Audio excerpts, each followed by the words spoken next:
नमस्कार देवी और सज्जनों, आप देख रहे हैं डाउट क्लियर विद मनोज का यूट्यूब चैनल। आइए आज हम लोग बात करने वाले हैं मूल कर्तव्य पर।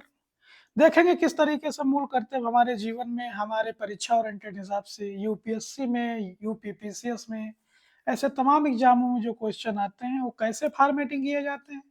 और उसके साथ साथ में देखेंगे कि विविधताभाषी देश में हम रह करके भी किस तरीके से अपने कर्तव्यों का निर्वहन करते हैं, अपनी चीज़ों का एनालिटिकल तरीके से एनालिसिस करते हैं।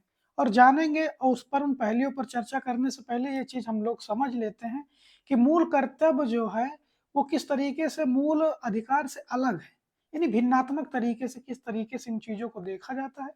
दूसरी बात ये भी देखेंगे कि मूल कर्तव्य के साथ साथ में जो चीज़ें ऐड की गई हैं, यानी क्या मूल कर्तव्य हमारे संविधान में ऑलरेडी था या मूल कर्तव्य को बाद में लाया गया या इसकी संशोधन के तहत लाया गया, और किन किन बातों का इसमें ध्यान रखना है। क्योंकि हमें जो विविधताभाषी देश में रहते हैं तो मूल कर्तव्य को पढ़ने से पहले भी चीज़ों को समझते हैं कि जाति पात नस्ल भेदभाव, सामाजिक सांस्कृतिक समरसता, इन तमाम प्रकार के पहलुओं को हम लोग इसमें वर्णित करेंगे और देखेंगे, जो वर्णित हुआ है उसको भी देखेंगे और एक व्याख्यात्मक चर्चा के रूप में समझेंगे। चलिए शुरू करने वाले हम लोग मूल कर्तव्य और पढ़ते हैं किस तरीके से मूल कर्तव्य में क्या परिभाषाएं हैं और मूल कर्तव्य के आगे आगे क्या समाधान हमारे हो सकते हैं। कहते हैं कि स्वर्ण सिंह समिति की अनुशंसा पर 42वें संविधान संशोधन 1976 के भाग 4 ए और अनुच्छेद 51 ए के मूल कर्तव्यों का प्रावधान किया गया है। यानी ऑलरेडी इस आवाज तो समझ में आप लोगों को आई गई होगी कि ये पहले से नहीं था। नहीं था मतलब, तो इसके मतलब ही बाद में जोड़ा गया। चलिए हम लोग आगे बात करते हैं। फिर देखेंगे जो सोवियत संघ, इसका फिर देखेंगे कि सोवियत संघ रूस से संविधान से प्रेरित है। जैसे हमने विदेशी संविधान के स्रोत को पढ़ा होगा तो उनमें चीजें देखी गई होगी कि राज्यपाल का निर्वाचन कहाँ से लिया गया, राज्यपाल की प्रक्रिया कहाँ से ली गई, आपातकालीन व्यवस्थाएं कहाँ से ली गई, राष्ट्रपति शासन कहाँ से लिया गया।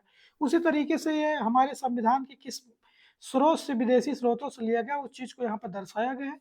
यानी यूएसएसआर से लिया गया, सोवियत संघ रूस से लिया गया है। चलिए फिर पूछा जाता है क्वेश्चन कि किस कमेटी के आधार पर इसको गठित किया गया था या किस कमेटी की अनुशंसा पर इसको लाया गया था। तो वह थी स्वर्ण सिंह समिति। यानी स्वर्ण सिंह समिति के आधार पर इसने एक अनुशंसा पर कहा था कि 8 मूल कर्तव्यों की संख्या होनी चाहिए और इसमें कर का भुगतान भी शामिल था ऑलरेडी। लेकिन समिति ने मूल कर्तव्यों को गैर अनुपालन की स्थिति में लघुदंड देने की अनुशंसा की थी। यानी जो आज सीधे प्रावधान में आती वो चीजें पहले शायद नहीं थी। यानी पहले यह था कि मूल कर्तव्यों को नहीं लागू करते या मूल कर्तव्यों को लोग नहीं मानते तो उन्हें दंडित करने का पूरा अधिकार होता है सरकारों के पास या सुप्रीम कोर्ट के पास। लेकिन बाद में इन चीजों को संशोधन करके देखा गया। आगे बढ़ते हम लोग देखेंगे। फिर कहते हैं 42वें संविधान संशोधन के द्वारा 10 मूल कर्तव्यों का प्रावधान किया गया। यानी पहले कितने संख्याएं थी, 8 थी, बाद में कितनी हो गई, 10 हो गई। अब इसके बाद में हो सकता है एक और बढ़ जाए। यानी हमारे मूल कर्तव्य कितने हो जाएंगे, मूल कर्तव्य टोटल मिलाकर के 11 हो जाएंगे। अब 11वां मूल कर्तव्य क्या है उस चीज को हम लोग आगे पढ़ेंगे और जानेंगे। चलिए हम लोग आगे पढ़ते हैं।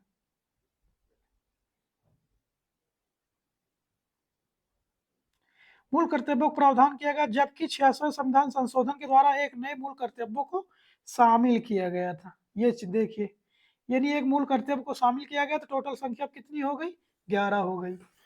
फिर कहते हैं कि आर्टिकल 51 ए के तहत भारत के प्रत्येक नागरिकों का यह कर्तव्य होगा। मूल कर्तव्य क्या कहता है कि आर्टिकल 51 में भारत के प्रत्येक नागरिकों का यह कर्तव्य होगा। कर्तव्य क्या होगा उस चीज को समझिएगा, एक समरी और विस्तार के रूप में समझना। संविधान का पालन करें, बिल्कुल सही बात है। उनके आदर्शों संस्थाओं, यानी जो संवैधानिक संस्थाएं हैं, जैसे तमाम प्रकार रेगुलेटरी बॉडी है, उनकी भी क्या करनी चाहिए हमको, उनका सम्मान करना चाहिए। और उसके साथ में राष्ट्रध्वज और राष्ट्रगान का भी आदर करें। यानी राष्ट्रध्वज को भी आदर करें और राष्ट्रगान कहीं भी, अगर हमारे स्कूल में पहले हम लोग बचपन में हुआ करते थे, पढ़ते तो देखते थे जहां पर राष्ट्रगान सुनाई देता था हम लोग वहीं पर खड़े हो जाते ससम्मान, सावधान की मुद्रा में। चलिए आगे बढ़ते हैं। मूल कर्तव्य परिवर्तनीय नहीं है, अर्थात इसका कोई विधिक प्रभाव नहीं है। यानी इस पर कोई विधि का तमाम प्रकार की जो चीजें कहते हैं कि लोग लगाते हैं वो चीजें नहीं देखी जाती इस पर। फिर क्या है, स्वतंत्रता के लिए हमारे आंदोलन को प्रेरित करने वाले उच्च आदर्शों को दिलों में संजोए रखें। यानी स्वतंत्रता के हमारे राष्ट्रीय आंदोलन को, हमारे राष्ट्रीय आंदोलन क्या क्या है हम लोग आधुनिक भारत में पढ़ते हैं तो जानते हैं। उनके आदर्शों को, यानी उच्च आदर्शों को हृदय में संजोए रखें और उनका पालन करें। फिर क्या है, भारत की संप्रभुता, संप्रभुता का सॉवरेनिटी का अर्थ क्या है, इस बात को समझना। ये चीजें हम लोग प्रस्तावना में समझ चुके हैं एक बार, लेकिन फिर से समझ लेते हैं। संप्रभुता मतलब होती है कि भारत किसी बाह्य या आंतरिक दबाव के क्षेत्र में नहीं होगा।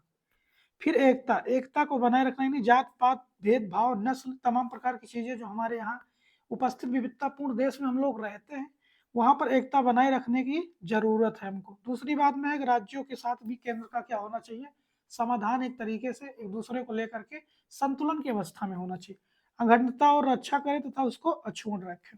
फिर देखते हैं, देश की रक्षा करें और आह्वान किए जाने पर राष्ट्र की सेवा करें। यानी देश की रक्षा करने मतलब भारत के प्रत्येक नागरिकों का अर्थ यही होगा, प्रत्येक नागरिकों का मूल कर्तव्य जो है वो देश की रक्षा करे। दूसरी बात है कि जब आह्वान किए जाने पर राष्ट्र की सेवा भी करें, यानी कभी आपातकाल जैसी स्थितियां आ गई, युद्ध हो गया, तो उनमें हमारे तमाम प्रकार, देखो हमारे यहाँ तमाम प्रकार की चीजें लोग करते हैं, स्काउट करते हैं, एनसीसी करते हैं। उसके बाद में फिर देखें कोविड-19 में देखा गया कि जो लोग डी फार्मा, बी फार्मा इन तमाम चीज़ों में लगे हुए थे, उन्होंने भी महत्वपूर्ण एक डॉक्टर विभाग, डॉक्टरी विभाग में उन्होंने अपनी जो महत्वपूर्ण भूमिका निभाई उसी के बारे में उन्हें चर्चा की गई। फिर देखेंगे भारत के सभी लोगों में समरसता और समान भ्रातृत्व की भावना का निर्माण करें, यानी धर्म, भाषा और प्रदेश या वर्ग पर आधारित सभी भेदभाव से परे होना चाहिए। इसका अर्थ क्या हुआ, इसका अर्थ ये हुआ कि क्षेत्रवाद नस्लवाद को बढ़ावा नहीं दिया जाए, लेकिन उम्मीदन है कि आज के समय में जिस तरीके से राजनीति देश पे हावी हो गई है, वहां पर धर्म, भाषा, भेदभाव तमाम प्रकार की चीजें देखने को मिलती हैं।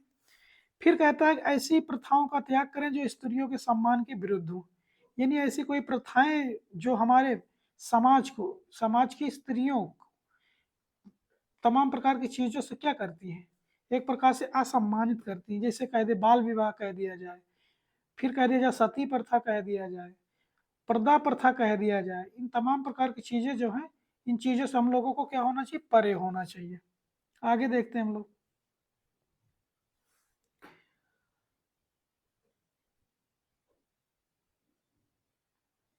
छठवां नंबर है हमारी संस्कृति, हमारी सामाजिक सांस्कृतिक गौरवशाली परंपरा का महत्व समझे और उसका परिरक्षण करें।